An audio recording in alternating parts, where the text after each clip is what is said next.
Hi friends, मी पूर्वा डावरांमध्ये तुमचं खूप खूप स्वागत करते. चला तर मग अजून एक व्हिडिओसोबत मी आले आहे.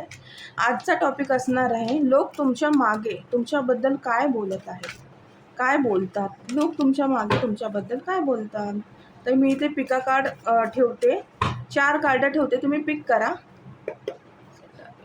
मला योग्य नाही, मी 4 इथे कार्ड काढते. त्यातलं card number 1, card number 2, card number 3, card number 4. आता हे कार्ड तुम्ही चूज करा, पिक करा आणि मी त्याचा उलगडा करते. आता लोक तुमच्याबद्दल तुमच्या मागे काय म्हणतात हे मी तुम्हाला सांगणार आहे.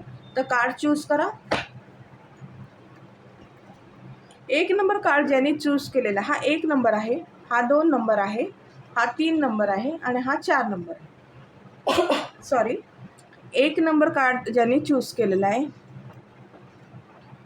त्यांच्याबद्दल लोक मागे म्हणतात की तुम्ही खूप, म्हणजे ती लोकांची अशी तुमच्याबद्दलची भावना आहे, ते कोणी पर्सनली घ्यायचं नाही. ॲज पर कार्ड मी रीडिंग देत आहे. कार्ड जसं आलेलं आहे त्या निर्देशांक मी बोलत आहे. तर इथे पर्सनली कोणी घ्यायचं नाही आहे. जेवढ्यात तेवढंच आपल्याला जुळेल तेवढं घ्यायचं, बाकीचं सोडून द्यायचं आहे. फर्स्ट कार्ड ज्यांनी चूज केलेलं आहे त्यांच्यासाठी लोक इथे त्यांना त्यांच्या मागे असं म्हणतात की ही व्यक्ती खूप, म्हणजे इतके या व्यक्तीच्या आयुष्यात संकट आली आहेत, तरी ही व्यक्ती हार मानून थकली नाही आहे. म्हणजे याचं अंतर्मन जरी हरलेलं असेल, म्हणजे बाहेरील मन जरी, बाह्य मन किंवा बाह्य स्थिती जरी ह्याची हारलेली असेल या व्यक्तीची, म्हणजे व्ह्यूअरची, फर्स्ट नंबर कार्ड ज्यांनी चूज केलं आहे त्यांच्याबद्दल म्हणते, तरी ही व्यक्ती तशीच उभी आहे, अजूनपर्यंत खंबीर आहे. त्या कंडिशनमध्ये पाय रोवून थांबलेली आहे. म्हणजे एखादी व्यक्ती तिथून पळ काढून पळाली असती किंवा कोलमडून पडलीसुद्धा असते, तिथे स्थिर थांबली नसती.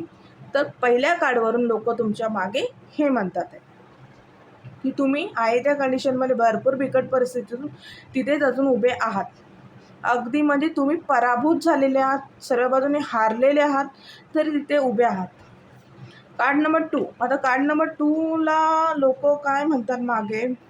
कार्ड नंबर 2ला लोक असं म्हणतात की हे व्यक्ती आपल्या मागे सर्व असूनसुद्धा थोडासा एक ग्रहणाचा किंवा एखाद्या गोष्टीचा, म्हणजे असा एक टाईम असतो बघा, खराब वेळ, ग्रहणाचा पिरियड आपण म्हणू शकतो, ग्रहण काळ.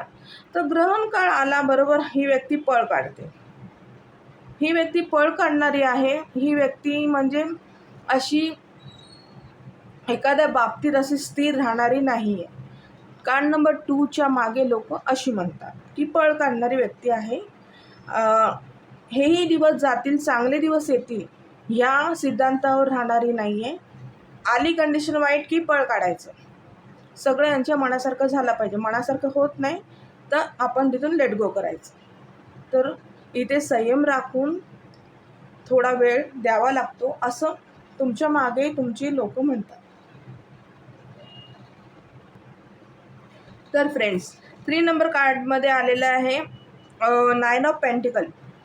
9 ऑफ पेंटिकलच्या कार्डनी 3 नंबर कार्ड ज्यांनी चूज केलेलं आहे इथे, त्यांना लोक अशी म्हणतात त्यांच्या मागे की तुम्ही खूप इंडिपेंडेंट, सुंदर, ब्युटिफुल, हँडसम, म्हणजे पुरुष असेल तर हँडसम, स्त्री असेल तर सुंदर, कोणाच्याही वर अवलंबून नसणारी, स्वतःवर इंडिपेंडेंट अशी व्यक्ती आहात आणि तुमच्याकडे पैसा, सर्व गुण संपन्न आहात तुम्ही, असे लोक म्हणतात. आता पाहूयात 4 नंबर कार्डाचं काय आहे. 4 नंबर कार्ड. 4 नंबर कार्ड असं सांगतंय की तुम्ही वाट पाहता, संयमी व्यक्ती आहात आणि हाती घेतलेले काम तुम्ही टाकत नाही. त्या कामात तुम्ही मुळाशी धरून राहता की म्हणजे शेवटपर्यंत काय होईल ते पाहण्यासाठी तुम्ही वाट पाहता आणि तुम्ही इथे तुमची स्वप्नपूर्ती करण्यासाठी तयार आहात किंवा तयार राहता आणि तुम्ही स्वप्नपूर्ती करता, असं 4 नंबर कार्डवरून लोक तुमच्याबद्दल विचार करतात, मागे बोलतात. तर फ्रेंड्स, कसं होतं हा पिका कार्ड 1 2 3 4. मला व्हिडिओ आवडल्यास लाईक करा, शेअर करा आणि कमेंट्स करा. थँक्यू.